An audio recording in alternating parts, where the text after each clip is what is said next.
folks, I'm Ultrazilla, and this is the Ultrazilla News Weekend Update. The only toy news, not for views, but for all of yous. On this show, we got some Godzilla news to talk about from SUPER7 and a couple other tidbits.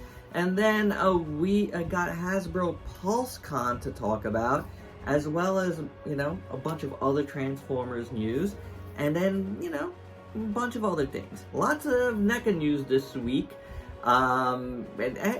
Which there has been, and even though I haven't been getting a ton of NECA, like there's always stuff from NECA that I'm always like, yeah, that stuff looks cool. NECA continues to look really cool. It's just like I'm just not getting a lot of the stuff they have been putting out. So it is what it is. But without any further ado, let's get to the news, reviews. It's all blended together. Anywho, SUPER7 announced their blazing hot, is that what it's called?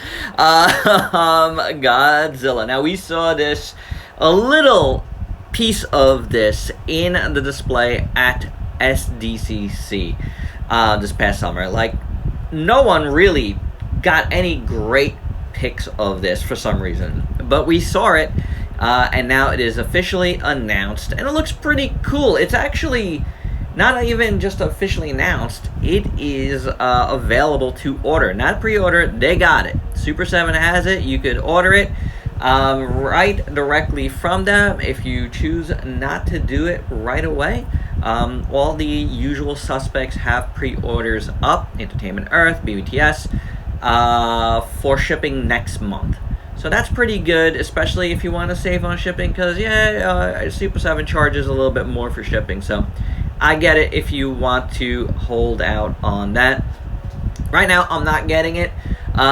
Will I get it? Maybe. It seems like it might be a nice little Halloween thing to get. Nice and orange. You know what I'm saying?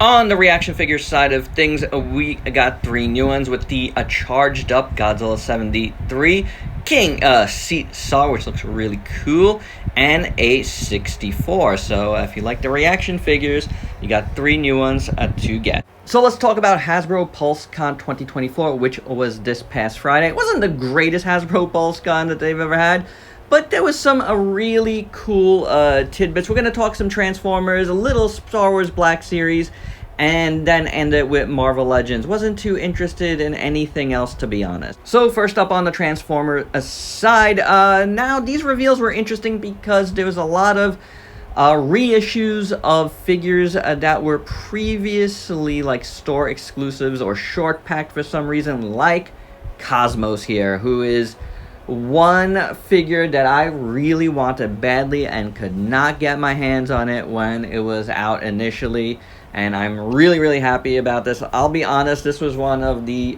coolest, most happiest things that they announced for me personally. Now they also have a G2 breakdown, as well as Armada Universe Wheeljack in the deluxe scale figures. Then on the Voyager side of things, we are getting Bumblebee in his, I guess, like his Cybertronian mode. I think this was a Target exclusive at the time, or I'm not sure if it's new, honestly. But then this was the big one, I think, out of the Voyagers, because Conehead here, Ramjet, was one figure that the community was going bananas over to get. And then we are getting a Tarn once again, which was a really great figure. And then on the leader side of things, we are getting Overcharge, which is a redeco of a Blitzwing.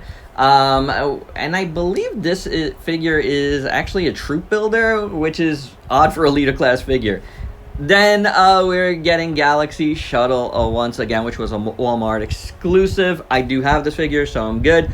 Honestly, with all of these, I'm pretty good, except for Cosmos is the only one I really want. Let me keep it here for a second, because on the retro side of things, we are getting a Bombshell and a Ram Horn together, which is very odd, but pretty cool. This is G1 reissues. This was not from PulseCon, but this was like a few days before that this news came out, but I just wanted to stick it in here. Now on to Star Wars Black Series, just for a minute.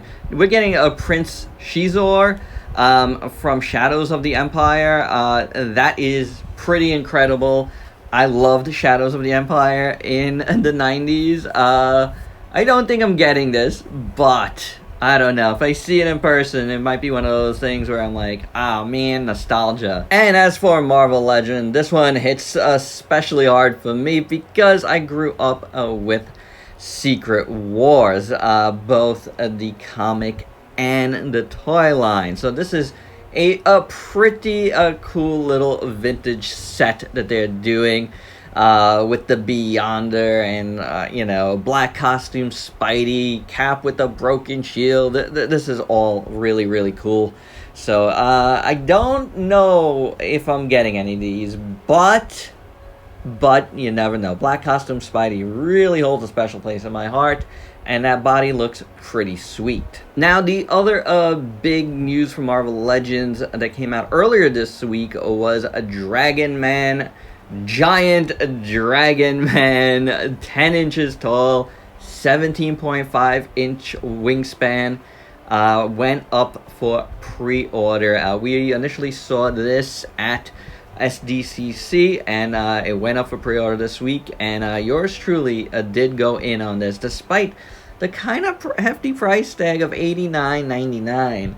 It is a Commander class figure though, and I think that pricing, you know, is in line with the Transformers stuff. So yeah, I think the pricing is right, and I'm in. I need me some old school Marvel monster figures. And in one last bit of licensing news from Hasbro, they've licensed a bunch of their properties to the loyal subjects, including what you see here, Gem, including Rom, and a bunch of other lesser properties. So I'll see what they do with it, but obviously I am interested in ROM. They did show off a prototype for the ROM Marvel Legends, which we saw like renders for during SDCC, but you know, it was kind of hard to get really good visual on it, and it's definitely not final, so we'll look at that another time. And back to a little Godzilla action with the Petite Rama, I guess Gashapon-esque sized figures. It does say Bandai on it, but it says Petite Rama EX, and you get a bunch of Godzilla -01 scenes from the movie, which are pretty cool. These are up at HLJ.com right now for under $50, about $40 for the set, so not so bad. In SH Figure Arts Ultraman news, there is an Ultraman Belial in clear colors coming out. I'm not sure if this is exclusive, but these usually are exclusive, so there's that. It does look cool, though. Okay, on to NECA, and they revealed two Megan figures. One in their regular Ultimate line, and then also a bigger 8-inch clothed figure. I don't know if they're bigger, actually. But, you know, you could go clothed, you could go plastic, whatever you like. If you like Megan, I haven't seen the movie, but if you like it, you got options. Then we got some Beetlejuice news with Beetlejuice coming out. They got a bunch of different figures, and then they've already announced a couple that I don't even remember if I covered. But we got like a one with like the Book of the Dead, and another one where he's like a tour guide from NECA. So a couple of Beetlejuice figures. Not to be outdone, Mezco is doing a Beetlejuice in the 112 Collective, and then SH Figure Arts is doing one as well. I do think this one looks the best. If I was to get one, it would be the SHF for sure. It just looks like the most expressive and the most accurate, in my opinion. 3-0 is doing an M Deluxe Mega Man X, so if you are interested in that, do check out pre-orders. If you saw my late night haul video last night, I did say that Transformers 1 was excellent, so do go see it. And to commemorate things, 3-0 has put up for pre-order their Transformers M Deluxe figures, and that includes Optimus and Megatron and B and Elita 1, of course, and they all look really nice. In third-party news, New Age is doing a Commander class sized and styled Megatron, a G1 Megatron in that Studio Series style. That is absolutely phenomenal. Possibly count me in, because when we do get Megatron in Studio Series, it's gonna be a tank and not a gun. And, you know, hey, I mean, I'm all for understanding why they have to change these things. But, I mean, I'm also a nostalgia kid, and it should be a gun. It really should. I'm sorry. Zika Toys is doing a Space 1999 Eagle, 1976, I think it's called. This is pretty cool. I know there's a lot of fans of Space 1999 out there, so, yeah, why not, man? Why not? That's like a little bit of an untapped franchise. In Mega House's newish Super Robot Statue series, they are doing an Aurora Dunbine, and this looks really nice. And check out this 5-2 Studios Thailand exclusive Tiger. This was a redeco of a different figure, I believe, but I want these colors, man. I would love to have this. So let's see what we can do. And in more robot news, Sentinels Riobot is doing a Dragonar, and this is up for pre-order right now at HLJ. And in Action Toys Super Deformed series, we're getting a Mask Man Super Sentai Mask Man Great 5 Robo. This looks really nice. This is really underrepresented. Looks fantastic. I also spoke about Jada Toy Street Fighter line in my whole video. Well, 2 more figures were announced this week, including DJ and a Kami. So these are very, very cool and up for pre-order right now. And then last but not least, YMSF has a new Titanosaurus closed tail version up for ordering right at this moment. And there you go, guys. That's the Ultra Z News. Hope you dug it. Let me know your thoughts down below on any of these.